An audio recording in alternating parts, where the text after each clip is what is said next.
on to the episode of Frack The Canon. I am joined by my brother from another mother, Mr. CJ McCree from Milwaukee. The co-host is with the mostest. What is up, good sir? What is up, sir? I think you called me a hostess a little bit, but I forgive you. Did I? I meant to say co-host. You're too good. You're two hosts in one. That's why you're hostess. I'm grammar not good at me. Yeah. Totally. All right. So we are going to talk about the movie that was eternity to watch, The Eternals. CJ, let's start with it. What were your original thoughts of the movie? Well, okay, so we were just talking before we hit record on this, and I was letting you know that when I first left the theater on this movie, I was actually pretty lukewarm on it. I thought it was okay. It had some issues. It was really slow, and there were just kind of some weird things, but there were some really cool things about it, I thought. Yes. But in the days since I've watched this movie, I've thought about it a lot, and that's a testament to this movie because it is a bit of a thinker. It does,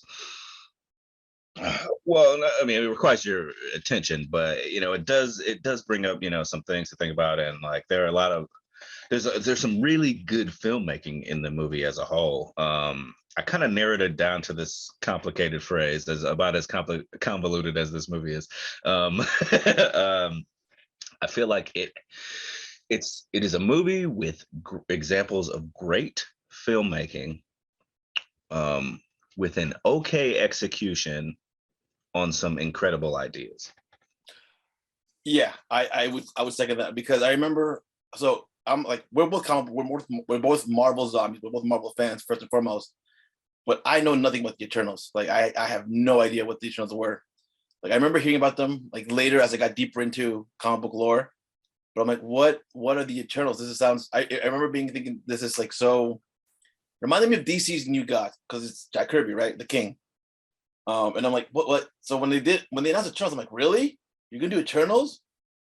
Like who are they? I remember this movie felt like a chore to watch. And after talking to you when you saw it, I'm like, all right, I'll go watch it tomorrow to see what this is about. And I remember being like, all right, this movie, and like you said too, when we talked, it reminded us of Ang Lee's Hulk. I love Ang Lee's Hulk. I thought it was like more than a comic movie. It was a film. There's a comic movie, and then Ang Lee's Hulk is a film. You can quote me on that.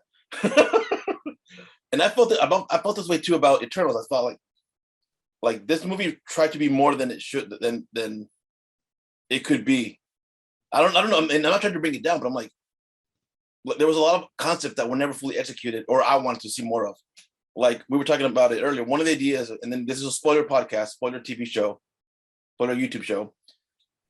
One of the moments, one of the coolest ideas that was like being an immortal for so long, your brain starts to crack. And when they did that to Angelina Jolie, who plays Athena, I'm like, I've never ever seen that. That is so cool. That is a cool idea. Let's see more of that. Let's deal with that issue. I'm like, I didn't want to see the whole Marvel like big fight bang bang fight, but I'm like, yeah, let me hop on that point real quick, just to what you're saying specifically about like, okay, so like it was one of these two phrases, mad weary or mind weary. Do you remember which one it was? I think it was mad weary. Mad weary sounds correct. So she suffered from mad weary, which is basically where, I mean, it's kind of like an Alzheimer's type thing, right? Like, so basically, like they're just saying these beings are so old that their mind can only hold so much information, and the character Angelina Jolie's character Athena was suffering from something like that. It kind of reminded me of like a hard drive can only hold so much space. Then you got to wipe it and load new stuff onto it. And so you had this character. What I was jumping onto on this point was I liked there were certain sort of ethical and just questions in general that they posed throughout this movie, and then they kind of let you see how the characters sort of dealt with them. Eternity as a whole, when you don't necessarily have a purpose, right? Because these characters were sent to Earth to do a thing, and they were there for a while, and then Ajax kind of lets them free after they have their big falling out. AJ kind of releases them from their duty because they're waiting to go home. And in this, they all kind of make their own decisions as to what they're going to do with, you know what I mean, their extended life, you know what I mean, by themselves. And with this, where I'm going with this is like how these different, I'm using your point to kind of go into how these different characters are dealing with eternity, right? Yep. So there's this one character, Angelina Jolie, who is suffering from like how long she's living, right? Like, and then you have another character who decides to protect her, because they're to protect her, you know what I mean? So he goes and he stays with her, and that's what they're kind of doing, their decision in their eternity, you know what I mean? You got another character who goes and he becomes famous, and he becomes famous in a way like because he lives forever, so he becomes an entire dynasty, an entire acting dynasty, like this whole like actor family, which I freaking love. Kumail Nanjiani, I don't know how to pronounce her last name, I'm sorry. Kumail The Nanjiani. dude from Franklin and Bash and Silicon Valley, that guy. Yes, and Adventure Time, and some other stuff. But yeah, like just the different choices, the kind of of how to deal with eternity, and I think that it was also kind of reflective of because they're living amongst humanity, even though they're not humans, Right. And they're sent to do a job that involves humans, but just the idea of like how they then relate to humanity and how they kind of view their own existence with regards to like being around humanity, you know what I mean? And what that means. I think there's a lot of elements of love in this story, Mhm. and I think one of those is like, I think one of those is like a love for humanity and how each character um, thinks that that love should look, right? Because to not get too far ahead of myself, like the heel turn with Icarus, right? Like I think even that is brought on by some sort of love for what he's supposed to do, right? Like it's not that he hates humanity, it's just that it's like, hey, listen, like this is how life works. You know what I mean? This We is have how to do our this because this is how existence works. You know what I mean? This happens. These things. It doesn't matter that there are beings on here. Like, you know what I mean? And yeah, I can love them, but like I have to understand that I'm above. You know what I mean? Like in his mind, I'm beyond what these things are. You know what I mean? But I don't. Yeah. Sorry. Back to your thoughts. no, because I remember thinking like these are cool ideas 'cause of that whole like that one blew my mind. I'm missing that the whole losing your mind thing. The love thing. I definitely agree with the love because they're a family. They're eternal, so they live forever. Another idea that kind of blew my mind too was we've never seen it with superhero movies before. Was to me it reminded me of Blade Runner. Like they're, for lack of a better word, they were replicants. But I'm like I thought that's kind of cool. Like superheroes that are just programmed to do this. Um, like something again that blew my mind about this movie was that we had our first sex scene in a Marvel movie. I remember I was being a little bit, I'm like, ooh, I'll be a little. But I mean, I think that this movie, I think it's a great movie. I think it's a great, I would even say film. Because like the characters were fully developed, but it was just we spent so much freaking time with the characters that I'm like, all right, stuff's gonna happen, right? Eventually, like, right, and it all happens in the third act. There's usually a lot of like fighting, um, and even so, like to get into like the reason why the Eternals exist was to stop the deviants who were created by the Celestials, right? And then Right. that was a cool. I remember thinking when we're watching the movie, I was like, so one of the main character Ajax gets killed by what we think is a deviant. It is a deviant, but she was turned by Icarus, right? So I remember Right. thinking, oh, that's kind of cool. Like that the superhero I thought was evolving into a deviant. But it didn't. It was just like, oh no, it's just stealing his power, which I mean it's kind of cool, but I think my idea was better. Just the writer in me. I know, and I was thinking the same thing in the beginning because we had already met. We knew what Ajax could do, Right. which was heal, and then we saw the deviant heal itself.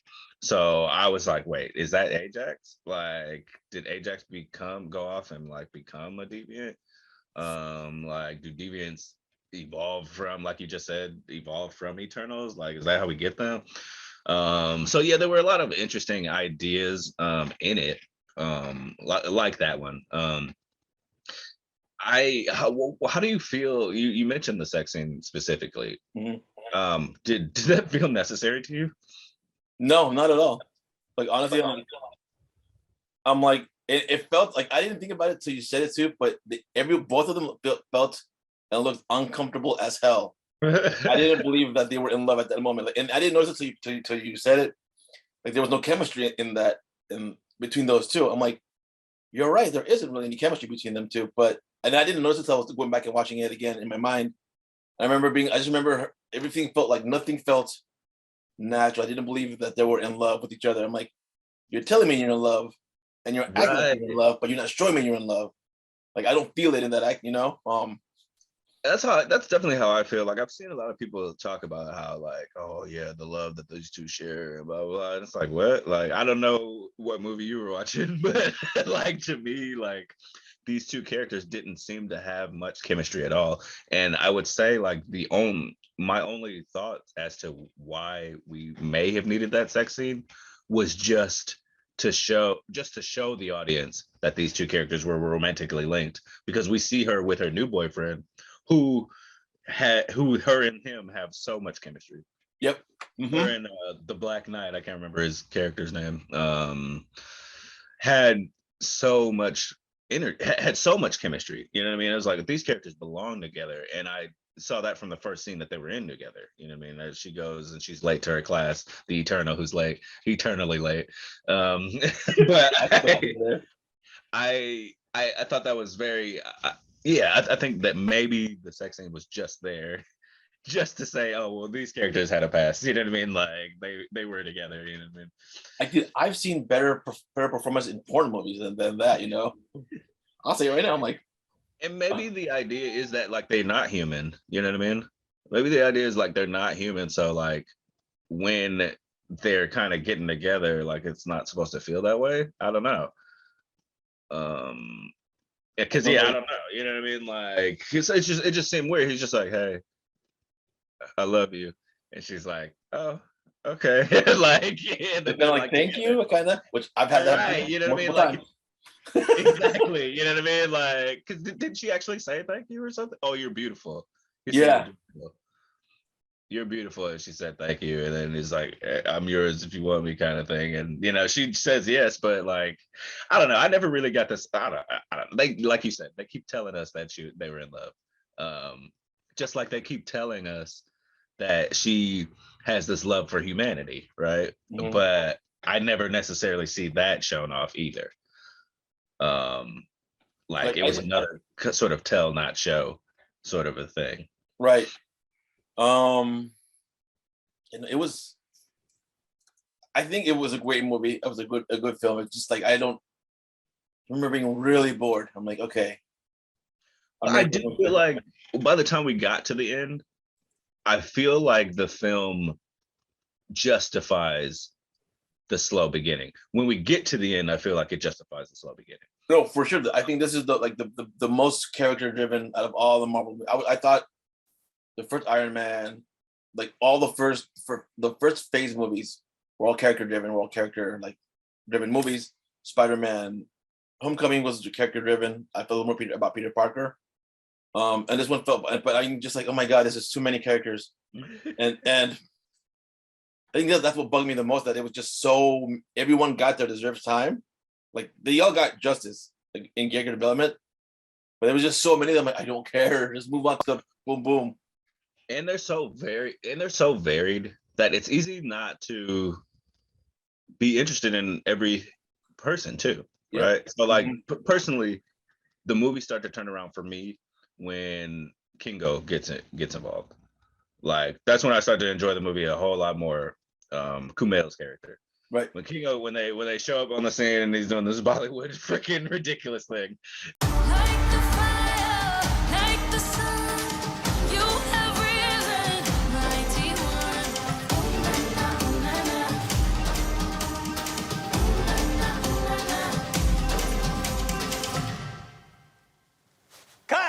Okay. And just from then on, because he adds like such an energy to the movie, yes, with his character, and the comedy, and then his Alfred, you know what I mean? And all of that, they add such this energy to the movie. So that's when it really started to turn around for me as far as pacing goes, because of like what he brought to the table. I just thought it was a great film. It's a little bit really, really slow. I'm like, okay. Now I do want to praise it for the best. I feel like, well, is it the best? I wouldn't say it's the best, but I think it's a pretty good super speed representation. Yes, let's talk about that. I loved how the super speed looked, and I loved that it didn't feel like a copy of all the other. We've seen plenty super speed now. You know what I mean? And in this superhero movie popularized world, we've seen fair amounts of super speed shown to us. And not that it was all that different, but I've never really seen it quite like this either.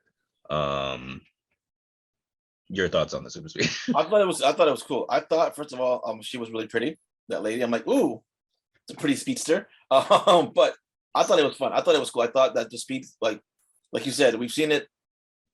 We've seen who? The Flash, like the Arrowverse Flash, the Quicksilver ones, and then the Snyderverse Flash.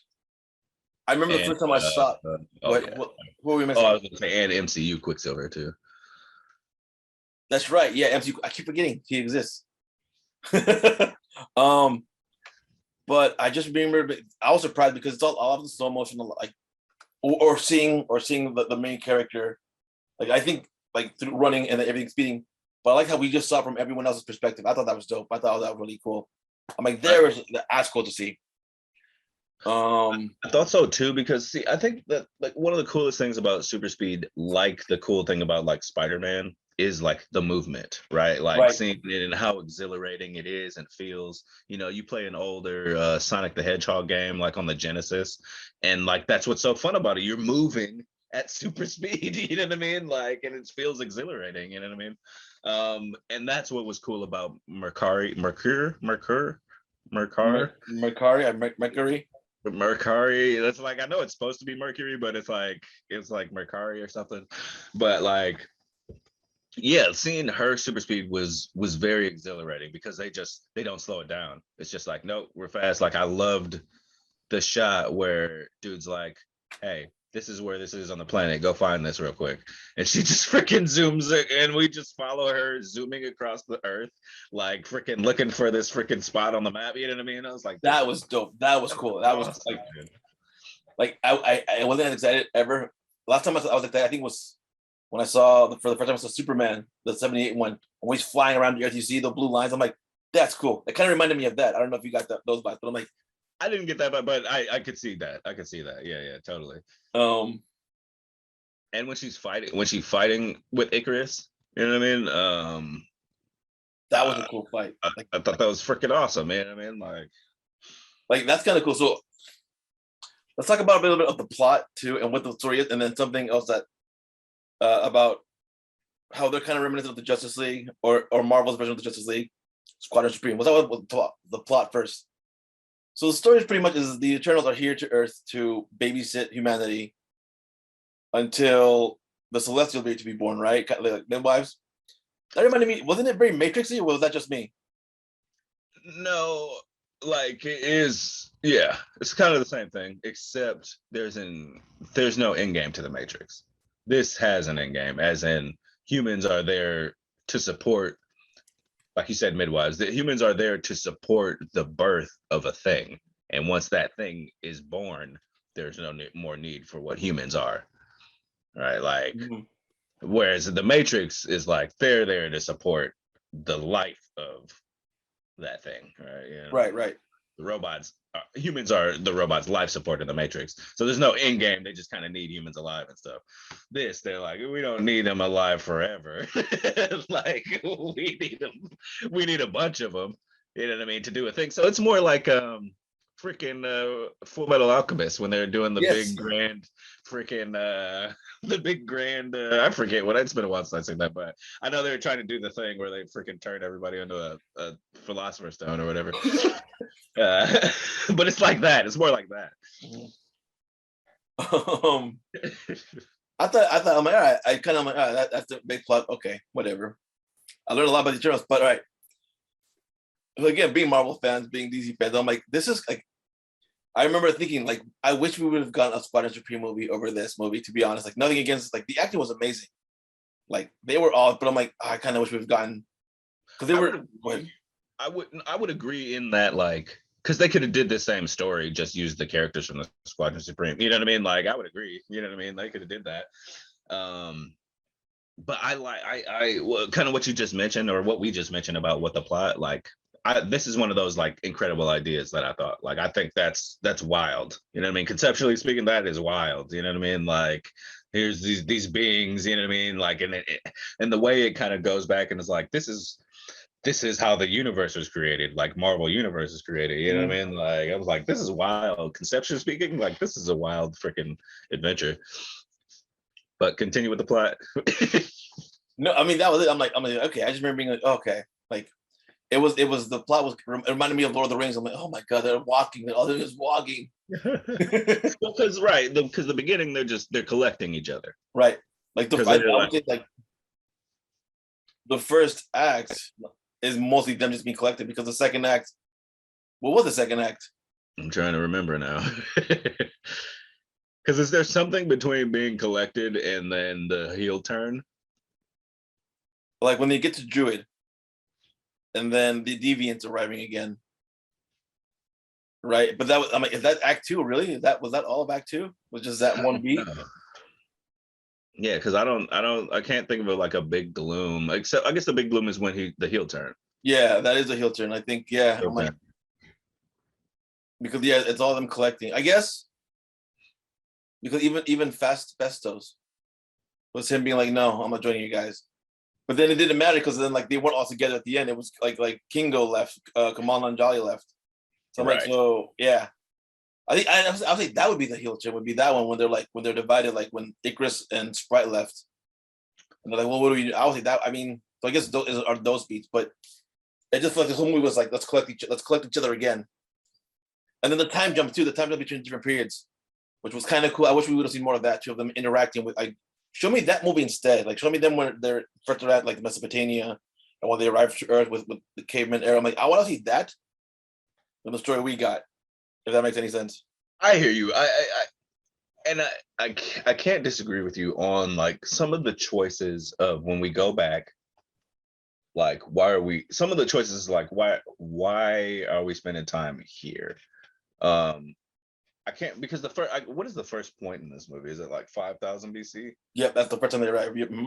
All right, so like, yeah, 5,000. It's like we and that's like, and we dot around in time, but we're mostly at today.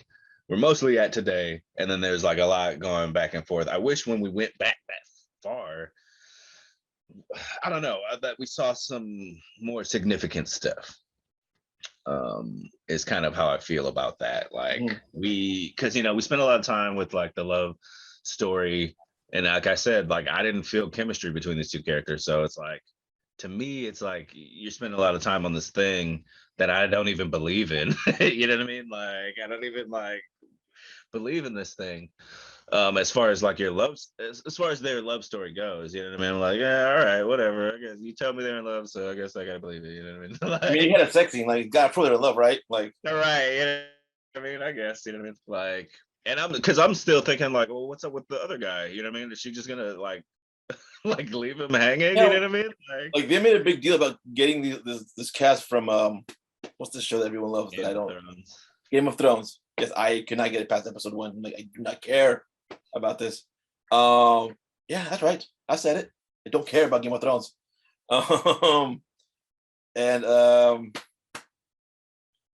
it was all the mid credit scene, or not the mid credit scene, the end credit scene. I'm like, wait, what was this? What was the point of this then? Right, exactly. So, well, we'll talk about, we didn't really talk about the negatives, right? So, Yeah. aside from like it being kind of really slow and to start, to me, the deviant subplot falls flat to me. Mm-hmm. When it starts, it's not so bad. Like, I get it. Like, hey, these are the Eternals. these are the reason that you need Eternals. There's these deviants thing, and they gotta kill those things off, right? Like, okay, that's fine, whatever. I get you need a bad guy or whatever. But then the deviants start to have like this really interesting side story. I think like it's starting to evolve. The deviant like it kills, which is a weird plot point because they never explained that the deviants were ever able to do this to Eternals before, and they also the deviants like never hunted Eternals before. However, but I'm not going to stay there. Like, but so they have these deviants, and like the deviant is like killing an Eternal and like sucking its eternal juice out, I guess, and becoming. I like that. Let's do that. Right, and then as a result, evolving into a smarter being, smarter, more powerful being, right? So then we start to have this sort of alpha deviant sort of being created throughout the movie, and it's becoming self-aware throughout the movie. And as it becomes self-aware, it starts to notice the similarities between itself and the Eternals, and then gets a whole like an actual reason to hate the Eternals, right? Like an actual reason, like through its self-awareness, to dislike them. But and then only I don't know, to kind of just show up at the end of as they're building this stuff throughout the movie, and then it just kind of shows up at the end of during the final battle, and has a lackluster fight with one of the Eternals. Like the Dementia Eternal too. Right, that is really only serves to like take our attention. I don't know, pad either in this story because the movie's almost over, pad the runtime, which we don't need because it's already 2 hours and 35 minutes, or like just take our attention away from the more interesting thing going on, which is a freaking celestial emerging from the Earth's core. Like it's like, why are you taking my attention from this? Like my idea was like, he's gonna team up with either Icarus or the Eternals, just either join them and destroy him or stop. I'm like, but no. I'm like, okay. Again, they're scaring me. I'm like, I think either of my ideas are pretty cool. This kind of sucks what you guys did. I don't know. Maybe I'm just saying. But I'm like, yeah. I'm like, so what was the point of this too? Like, there was no reason for the scene at all to exist. Like, he got rid of them. But like, I just like that was go ahead. Well, I was gonna say it's not like and why Athena, right? Like, because it's not like her defeating this creature like healed her mind weary sickness or anything. You know what I mean? There was no significance. There wasn't any significance to the scene. I felt like, you know what I mean? It was kind of cool to look at, you know, and just barely. You know what I mean? It was kind of cool, but it wasn't. I didn't get the sense that the character, I can't remember the alpha deviant had any connection with Athena or had any reason to be in the cave with her and fighting her. It just monologues. Right, like there wasn't anything that came out of that interaction that I can see or think of. Again, it reminded me of that scene in Blade Runner, where pretty much the replicants. So it reminded me of that famous scene. He goes like, just like tears in the rain. I'm like, I mean, that's cool, you monologuing, but it's not adding anything to the story. I'm not letting you about you, just that you're very eloquent. Right. Exactly. You know what I mean? And then just for him to just get to cut down so unceremoniously, you know what I mean? Outside of the main actual final battle that's happening. You know what I mean? Just this thing, and maybe that's what it was, because it's Angelina Jolie and she needed a scene that. And I want to point out how underused both Salma Hayek and Angelina Jolie were used. I'm like, you got this very famous Mexican actress, very spicy Latina. That's right. That's for you, woke people. And then you got Angelina Jolie, like one of the baddest like actresses ever. Like baddest in a cool way, like badass actress. Like she was Laura Croft, for God's sake.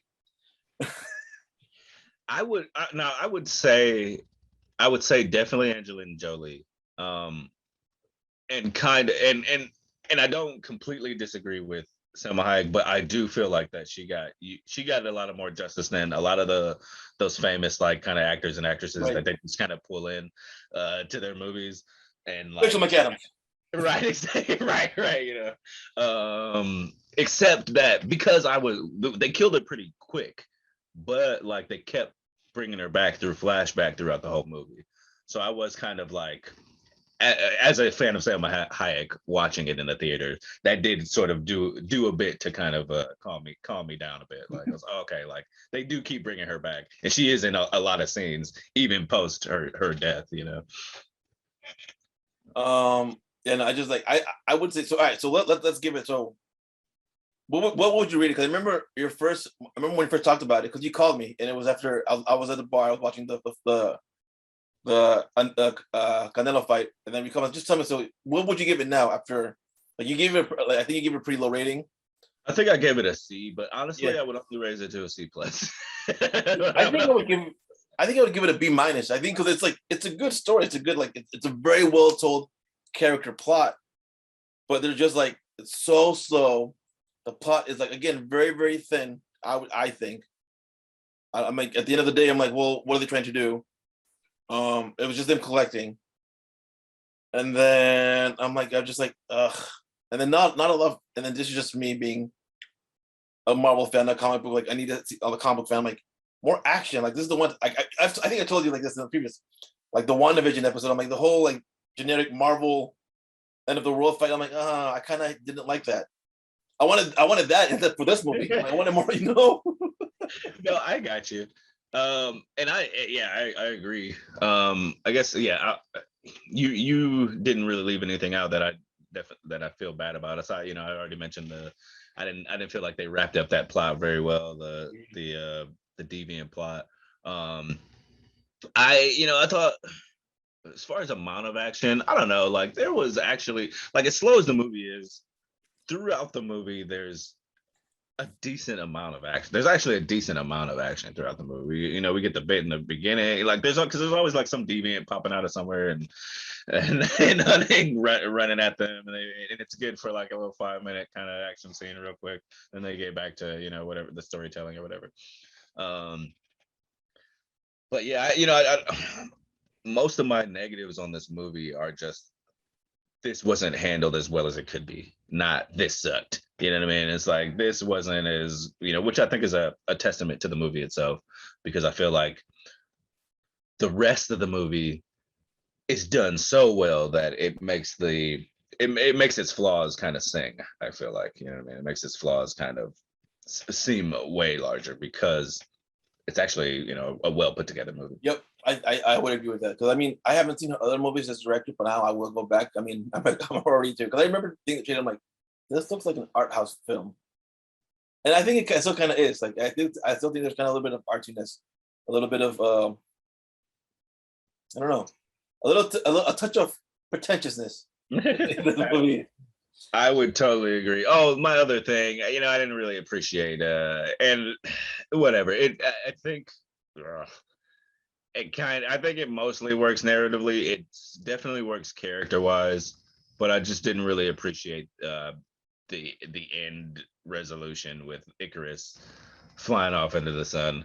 Like, number one, it's almost like you like have to do that because his name is Icarus. to quote Pitch Meeting, I mean his name is Icarus, right? So he's got to go to the sun. Exactly. Right. I'm like, really? I agree with you. I'm like, but you said you loved her, but obviously not enough. Like exactly, like, but it's like I get it narratively. You know what I mean? Like he goes in and he's like, well, I'm so devoted to my duty, but I'm so also in love with you that like I have to kill myself because I can't live with myself if I shirk my duty, but I can't kill you to stop you from doing this either. You know what I mean? I get that narratively. I just feel like it would have been more powerful. It's always more powerful if the main character has some agency in that, right? You know what I mean? If the main character is the one who's making the decision, the tough decision. You know what I mean? And I felt like Gemma Chan, that's not her name, Cersei. I feel like Cersei should have her decision should have it should have took something from her to make that happen. That's how I feel about that ending. You know what I mean? I just wish it should have took something from her.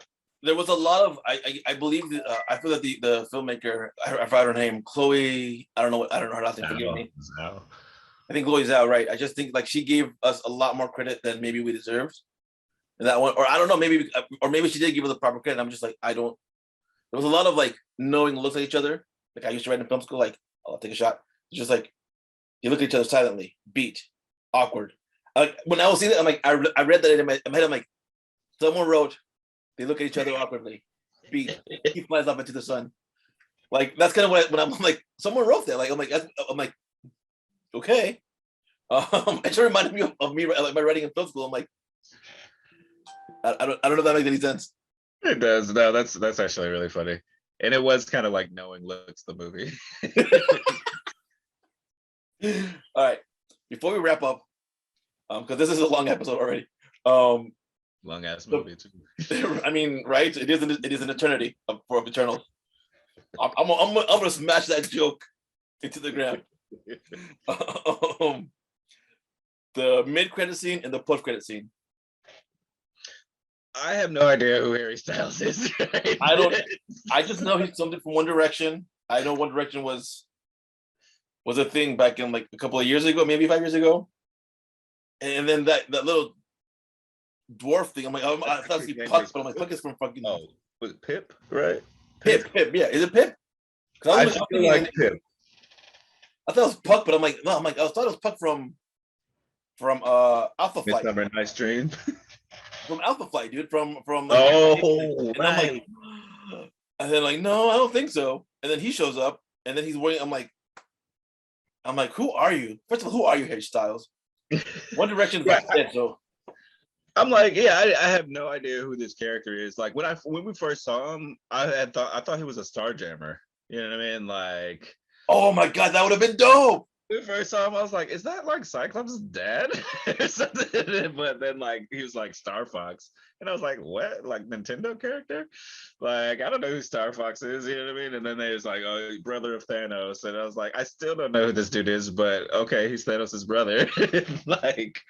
But like the most I took from that is that he called himself an Eternal and he called himself Thanos' brother. So like I was just like, is Thanos an Eternal then? You know what I mean? Like, I don't know. They don't really explain that. They just leave us with these two pieces of information. Is he just his bro? You know what I mean? His brother from another mother? You know what I mean? That's like his frat bro.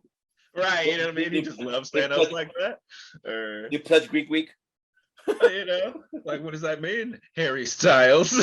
Explain yourself, Harry Styles. You know, like the two ladies I was sitting next to, that when he came on screen, they're like, oh my god, like shut up. In my mind, but what I said, I'm like, what's happening? Who is that? So I'm like, yeah, I'm like, all right. I'm like, you confused me even more, movie. And then the post credit scene, the real post credit scene.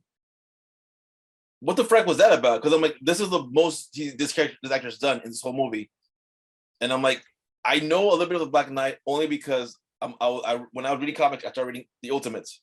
I was reading X-Men and Uncanny X-Men, and Ultimates like came out, and I was reading the Ultimates, and I just fell into that hole. And I remember he showed up. He was just kind of like some random like who had some weird like cosplay armor and had a sword and called him the Black Knight. So I'm like, that's as far as I know from the Ultimate version. I don't know the 616 version of Black Knight. That's what that's supposed to be. And then you said something about there was a voice that I didn't hear. So yeah, there was a voice, and he said something. Are you sure you're ready for that? And that voice was played by Mahershala Ali, who is Blade, and that character that is Blade. It's been confirmed that was Blade's voice. Now, what he has to do with the Black Knight, I don't know. Aside from the two characters have swords in the comics, I don't know. Blade fucking threw a blade, I guess. Right, but the only thing I know, as far as I can tell, what he has the ebony blade, and it's cursed. It's some sort of cursed blade. Something like that, yeah. So, and obviously he was, which I think it's very interesting, but it's like this is the most interesting he ever was, and it was in the post-credit scene. But I think it does set an interesting precedent because it's like you have this character who is trying to run from his own family's legacy, right, and so was in a sense so was Cersei. So like it's like these two characters trying to do the same thing end up finding each other, and I think that's a really interesting story beat, but that's not something that we really get until after the movie's over. Yep. But yeah. Any final comments? Any final thoughts on the Eternals? After a couple days, I liked it, but it had to hit me. I had to think about it a bit. I didn't like it as much initially, as I kind of re-examined what the movie had to offer. I remember coming out. I remember not wanting to see it. I'm like, oh my god, this feels like homework. Like, I don't want to watch this movie, but I have to because it's Marvel and I'm a Marvel whore. So I'm like, all right. But I remember it coming out. I'm like, all right, this is not a bad movie. This is actually a pretty good film. This is kind of one of the almost. It reminds, like you said, it until you said it, it is like Ang Lee's Hulk. Like we got one thing. There was really one thing, but we got something else. So I really like a lot of the ideas, a lot of the concepts they came up with are amazing. It didn't follow those through, or it didn't like it didn't answer those questions that it brought up. I'm like, okay, I kind of wish you would have done that instead, but whatever. I have a prediction question, Dan. Okay. What phase of Marvel movies do you think Arishem is going to come back to judge the Earth? Ooh, it's a great question. Phase 10. Phase 10. No. I mean, it wouldn't surprise me that the patience that they have. We saw Thanos, 6 years before he was a problem? Yeah. I mean, I don't know. I think this is the next big saga. It would be the Celestial saga, right? Because if Thanos was 10 years, right?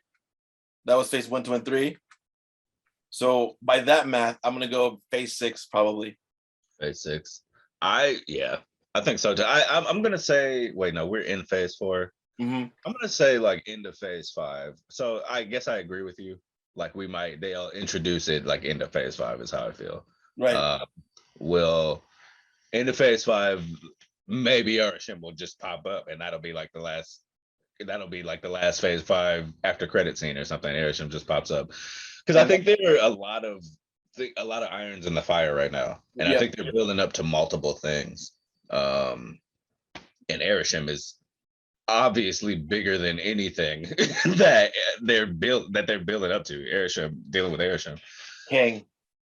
Multiverse. You think that's bigger than a god? I mean, time. I don't mean like a Marvel god, like a straight up god, dude.